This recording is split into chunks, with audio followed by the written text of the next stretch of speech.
So one job that wasn't filmed is the plumbing. So what you're looking at here is the 75 litre fresh tank. This was supplied as a kit from a company called Cactanks. Wasn't a complete kit in my opinion. The name doesn't do them any good either. But yeah, the spacing of the tank in front of the spare wheel is a tight squeeze. I wrapped this in some tank lagging just for a little bit of insulation, but it's probably not going to do anything, to be honest. Used the fasteners to pull it into the right position. The hangers are bare metal that come with the kit, so they were painted. As you can kind of see, there's one of the bolts, and then there's hangers on the other side. I think this one didn't come with a drain either, so the drain was fitted. Fresh water goes in at the top, and then it comes out at the bottom. And again, that's lagged, but again, I don't expect the insulation to do much. If I was to do this again, I'd probably add a heating pad between the jacket and the tank. The fresh water going into the van is the lagged pipe there at the bottom.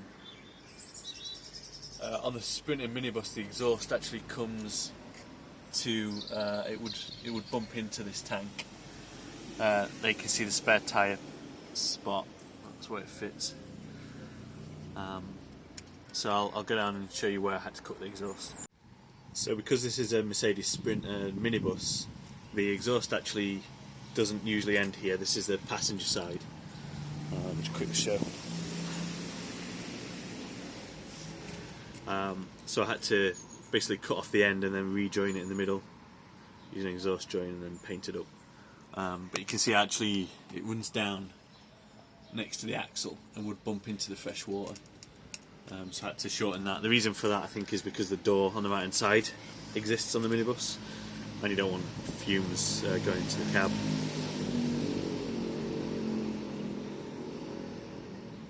So the waste tank fits under the driver's side, but again, because I've got a step here, it didn't fit very well. I also had to add a cleaning port to this tank. You can see that there. And you can see the brackets again were bare metal. I had to buy some new U-bolts for this part of the kit as well, because it's actually moved in about 3 inches, as you can see there. I think normally the tank is supposed to run here, but this is a step.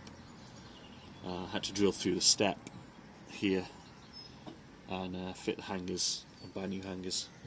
And yeah, they were all painted as well because they're all just bare metal. At the top there you can see the gauge, so that's just a simple full or not full indicator. The freshwater tank actually has a 4-stage indicator to show different levels. I didn't insulate this one either because I kind of realised there's going to be no point if it drops below freezing. But one thing I thought you could do is run a heating element wire either inside the pipe or down the length of the pipe to heat the water as it was transferred. But I couldn't find one. I could find heating element wires with the thermostat, but not one that was 12 volt. So I didn't want to bother with it. So the filling and entry into the van is a little bit complex. I didn't want boxes on the outside of the van. So I designed a system that allows me to fill the freshwater tank either from a hose, just from underneath the outside there, with a tap on the end, or I can fill it up from the sink inside the van and let it drain into the freshwater tank rather than the waste. And I do that using 2 ball valves inside the van, one to switch to waste and then one to switch to fresh fill. The underside of the van is pretty clean here, so you can see, shouldn't expect too many issues with the hose inlet being there. So yeah, the way it works is the 2 taps under the sink. One closes the freshwater fill and keeps the waste open for when it's in use, and then I can turn both taps and it'll fill up the fresh water directly from the sink.